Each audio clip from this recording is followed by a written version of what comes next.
Okay, so we're walking along a bit of the pilgrim route between Swanton Morley and North Elmham. We haven't reached the Swanton Morley waterfalls yet. I'm excited to see how a county as flat as Norfolk can have waterfalls. I'm not sure they're going to be amazing, but we're going to have a look at them. But this is quite fairly pleasant countryside.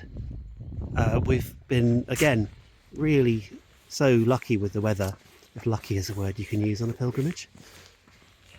It's been dry and it's not been too cold, so just about right for us. So I wanted to explain in this video why pilgrimage. Why don't we just go on a long walk? Because we're not particularly making ourselves suffer by sleeping out under the stars or eating just bread and water. We've stayed in some nice pubs, had really nice pub meals. So yeah, you'd say, what are you actually doing this for? And I've been thinking about the idea of pilgrimage for a while, and just intrigued how it's a chance to learn about yourself, learn from each other. And in that sense, just me and Claire walking along, well, we know each other quite well already. So again, what are we doing? And I maybe came to the conclusion that you can't really figure that out until you set one foot in front of the other and actually start walking. So there's a couple of examples already from yesterday and today where I just think, wow, I wasn't expecting that to happen. So the first one was yesterday when we went back to a church which we used to attend in the 1990s called St Elizabeth's in North Earlham, and expecting to just look at the building and have some memories of when we were there. But actually the church was open and we went in and there was a group there teaching some baking to younger people. And the lady came and spoke to us and said, well, actually, I'm not a Christian.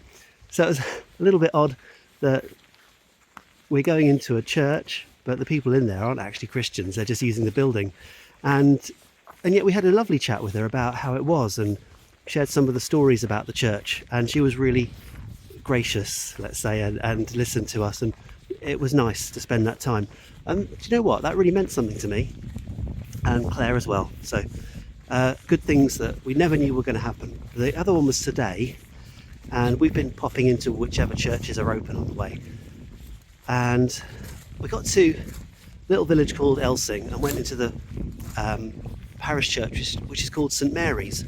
And it occurred to us that today's the 25th of March, so it's actually the Annunciation in the traditional church calendar, which is the time when Mary was told by the angel Gabriel that she was going to have a baby called Jesus. And it suddenly meant something that we got to this place and we were in this space which was beautiful, and more than beautiful, it just lifted me up. I felt, just in that building, I just felt, wow, this is special. And I was so glad we got there. And later on, having planned as carefully as we could where we were going to stop and so on, we found out that the pub that we were going to go to in Swanton Morley was shut. I asked the chap in the delicatessen, oh, is there anywhere to go to the loo here? Oh no, there's a field up the back, which wasn't really ideal. And yet we then went into All Saints Church just now, and again, what a beautiful space, so impressed by it. And yet we were really desperate for the loo. And you know what? There's a toilet in there. So any fellow pilgrims going along this route, there's a loo stop there, which you might want to avail yourself of. And just the whole way the building made us feel about that, not just it's catered for our, oh, we have to go this way. Thanks, Claire. Claire is our guide, as you can see. Not just that it catered for our physical needs, but it was something really uplifting about that building as well. And one last thing, because I realise I'm rambling on a bit. Yesterday, I was thinking about a song which I shared with Claire. It was from a song called The Servant Song, and there was a verse that goes, thank you, Claire, for your words, "We are pilgrims on the journey, we are travellers on the road. We are here to help each other walk the mile and bear the load." Here we are on the road. And that very verse was in All Saints Church. in Swanton Morley, stuck to the wall, with a Walsingham Way icon above it. And I just thought, something out there, it feels like God almost prepared those words for us at this time. Anyway, I'll sign off now.